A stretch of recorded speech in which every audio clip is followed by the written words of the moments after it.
26। जो भगवान विष्णु के पास जाकर निवेदन करी थी वो निर्जला थी, निर्जला। इसलिए सारी एकादशियों में निर्जला एकादशी की महत्वता शास्त्र प्रमाण करता है महाराज। पर हिंदू धर्म के 3 व्रत ऐसे बता दिए जिन व्रतों का पुण्य समाप्त नहीं हुआ।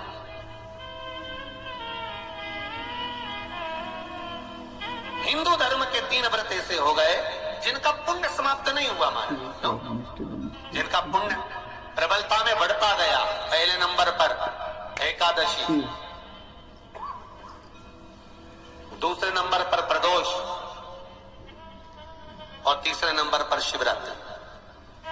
आकर खड़ी हो गई। अब निर्जला के दिन शिव महापुराण की कथा कहती है, स्कंद पुराण कहती है कि आप वर्ष भर की एकादशी का क्रम भले ना करें, पर निर्जला एकादशी के दिन जो तुलसी हम ठाकुर जी को समर्पित करते हैं, वो तुलसी, ध्यान देना, वो तुलसी अगर मान लो आपके पास में रखी है,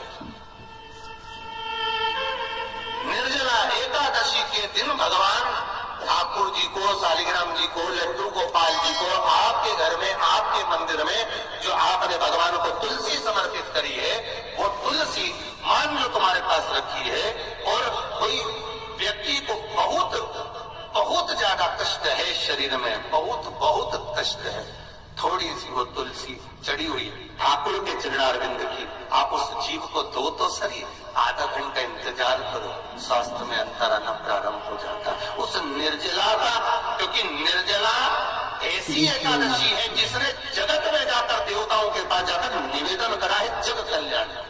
जितनी भी माताएं एकादशी का व्रत करती, बहुत ध्यान से सुनना आज की कथा हो, शायद जिंदगी में मिली ना मिली, पर ये कथा का रास्ता तो बहुत ध्यान से सुनना।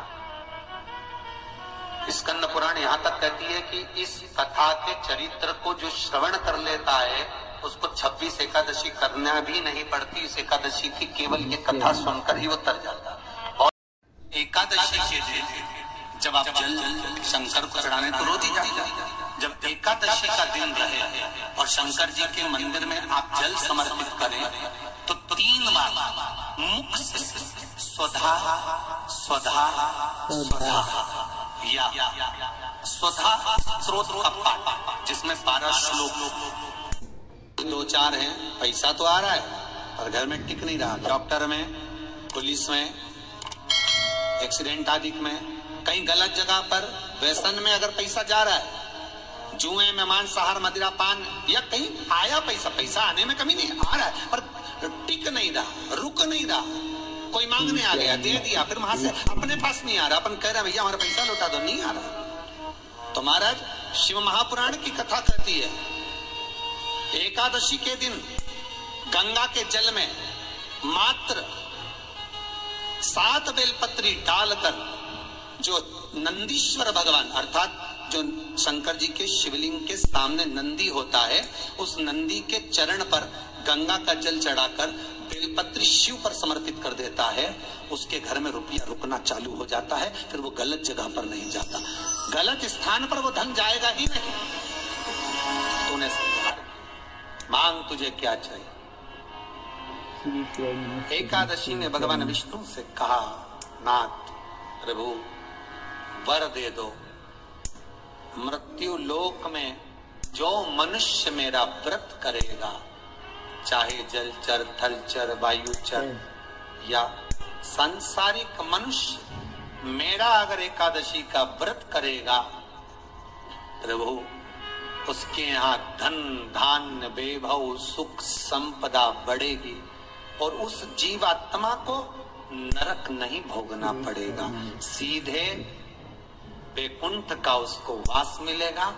जब जीव आत्मा को लेकर चला जाएगा, यम के दूत जब बंदी बनाकर ले जा रहे होंगे उस जीवात्मा को, जिसके प्राण छूटे होंगे, यम के दूत जब बंदी बनाकर ले जा रहे होंगे, तब मुझे वर दो कि मैं इसका हाथ पकड़कर बेतन्नी से पार उतार कर सारे नरकों से निकालती हुई आपके धाम में लेकर आऊं। भगवान ने वर दे दिया, तथास्तु। हे एकादशी सुनो, मृत्यु लोक का मनुष्य अन्न का त्याग कर कर, क्योंकि क्योंकि अन्न में एकादशी के दिन पाप पुरुष रहता है। अन्न का त्याग कर कर एकादशी के दिन जो मनुष्य तुम्हारा व्रत धारण करेगा, उस व्रत को करेगा और उस व्रत को धारण करेगा, उसकी मनोकामना पूर्ण होकर वो मेरे ही धाम को जाएगा। ये तो हुआ एकादशी के जन्म की कथा। एकादशी के दिन गंगा के जल में मात्र 7 बेलपत्री डालकर जो नंदीश्वर भगवान अर्थात जो शंकर जी के शिवलिंग के सामने नंदी होता है, उस नंदी के चरण पर गंगा का जल चढ़ाकर बेलपत्री समर्पित कर देता है, उसके घर में रुपया रुकना चालू हो जाता है। फिर वो गलत जगह पर नहीं जाता, गलत स्थान पर वो ढक जाएगा ही नहीं। बेटा अगर व्यसन में पड़ा हुआ है, मदिरापान में पड़ा हुआ है, मांसाहार में, जुए आदि में जा रहा है, तुम्हें लग रहा है कि मेरा बेटा गलत मार्ग पर जा रहा है, ये मित्र दोस्ती गलत हो रही है, वो सही जगह पर आ जाए। करना है एकादशी। कई लोग इसको धन के लिए भी करते हैं, संपदा के लिए। संपदा के लिए अर्थात जिसका व्यापार नहीं चलता, जिसके घर में पैसा नहीं आता, या नौकरी नहीं लग रही, या सर्विस नहीं लग रही, आप अप्लाई कर रहे हो, जगह जगह जाकर इंटरव्यू भी दे रहे हो और पैसा नहीं आता, तो उसके लिए भी प्रयास किया जाता है। पर उसके लिए यहाँ पर जो धन के लिए करते हैं, उसके लिए विष्णुपदी के लिए करते हैं। मतलब जैसे गंगा के जल में तुलसी के 11 पत्ते डाले जाते हैं और उसको किसी भी नारायण के मंदिर में राम कृष्ण शिव शंकर नहीं, राम कृष्ण भगवान विष्णु दत्त आदि जितने नारायण के मंदिर है, उस मंदिर में किसी भी पात्र में, एक छोटे से पात्र में उसको भरकर रखी जाते हैं महाराज। उससे भी जॉब सर्विस नौकरी में सफलता प्राप्त हो जाती है। परंतु वो भी एकादशी को ही होता है। कुछ देर तक पात्र को रखा जाता है, फिर वही पात्र का जल किसी भी वृक्ष के नीचे डाल दिया जाता है, उससे भी नौकरी। गंगा का जल कोई साधारण नहीं। दशमी, एकादशी और द्वादशी, इन 3 तिथियों पर एक रोटी में थोड़ा सा मीठा रखकर सोमक पितृ का नाम लेकर यदि गाय को खिला दिया जाता है, तो अगर कोई पूर्वज प्रेत योनि में भी पड़ा हुआ होता है, भटक रहा होता है, जिसको पिंड नहीं मिला, जो अचानक मर गया होता है, अधोगति में चले गया होता है, उस जीव की मुक्ति दशमी, एकादशी और द्वादशी 3 दिन सोमक पितृ का नाम लेकर रोटी में, पूरी में मीठा रखकर गाय को खिला दिया जाता है। ये 3 दिन तक तो वो पितृ कभी भटकते नहीं है, उनको मुक्ति प्राप्त हो जाती है, मोक्ष में। नहीं, एकादशी है कौन? क्यों इसकी इतनी प्रधानता है? क्यों इसकी पुण्यता है? ऐसा क्या है एकादशी में जो इसकी पुण्यता मानी जाए? कौन है ये जो भगवान नारायण तक एकादशी का व्रत करते हैं? सुभद्रा जी को भगवान जगन्नाथ ने, जगदीश ने एकादशी का व्रत कराया था। बद्रीनारायण भगवान को माता लक्ष्मी ने एकादशी का व्रत कराया था। क्यों?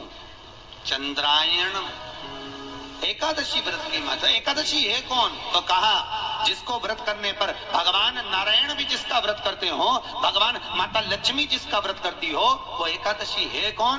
तो शास्त्र वर्णन करता है महाराज। स्कंद पुराण का सुंदर चातुर्मास्य खंड के अंतर्गत वर्णन आया है महाराज। एक बार भगवान विष्णु आनंद में विराजमान थे, पद्मावती और माता लक्ष्मी दोनों उनके पास में विराजी हुए थे। भगवान लक्ष्मी और पद्मावती दोनों बैठी, एक सिर के पास, एक चरण के पास। कुछ समय बाद वहीं पर ब्रह्म वर्णन आया है महाराज। एक बार भगवान विष्णु आनंद में विराजमान थे, पद्मावती और माता लक्ष्मी दोनों उनके पास में विराजी हुई थी। भगवान लक्ष्मी और पद्मावती दोनों बैठी, एक सिर के पास, एक चरण के पास। कुछ समय बाद वहीं पर ब्रह्मदेव का आगमन हुआ और ब्रह्मा जी आगमन पाकर भगवान नारायण पद्मावती से लगकर उठे और उठकर लक्ष्मी की ओर झुके। झुकने पर इन तीनों के समागम से भगवान नारायण के हृदय चित्त से एक कन्या प्रकट हो गई। उस कन्या का नाम एका था। क्या नाम था? एका। अब 10 उसके गुण इतने प्रबल थे, वो 10 गुण उसके बड़े प्रबल थे कि वो एका जिसको निहारती थी उसको संपदावान बना देती थी। जिसको देख लेती थी उसके जीवन में वो आनंद की अनुभूतियां करा देती थी। एका जिस मार्ग से जाती थी उस मार्ग के द्वार खोल देती है। एका का पुण्य इतना पुण्य प्रखर। पद्मावती और लक्ष्मी ने कहा, महाराज ये बेटी आपके द्वारा निर्मित हुई है, इसका कन्यादान करना चाहिए। हमारे यहाँ हिंदू धर्म में रीति है, जिस दिन कन्यादान करा जाता है उस दिन व्रत रखा जाता है। अब आजकल रखते कि नहीं रखते हो मालूम नहीं, और कन्यादान करते समय व्रत रखा जाता है। व्रत रखना, एका का कन्यादान करना है। भगवान बोले कन्यादान करें, किसको दें? एका किसको दी जाए? दान किसको करी जाए? पुण्यता किसको दी जाए? भगवान नारायण ने उसी समय लक्ष्मी और पद्मा से पूछा, तुम एकादशी के दिन जब आप जल शंकर को चढ़ाने तो रोज ही जाते, जब एकादशी का दिन रहे और शंकर जी के मंदिर में आप जल समर्पित करें तो 3 बार मुख से स्वधा स्वधा स्वधा। निर्जला एकादशी का व्रत बहुत ही महत्वपूर्ण होता है। यह जेठ के महीने में आता है। निर्जला एकादशी करने से हमें बहुत ही पुण्य प्राप्त होता है। निर्जला एकादशी को हमें सुबह नहा धोकर खाली पेट रखा जाता है। यह व्रत पूरे 24 घंटे के लिए होता है। इस दिन हम अनाज नहीं खाते। पूज्य प्रदीप मिश्रा जी के उपाय अगर आपको अच्छे लगे तो लाइक, कमेंट और शेयर जरूर करिएगा। श्री शिवाय नमस्तुभ्यम। हर हर महादेव।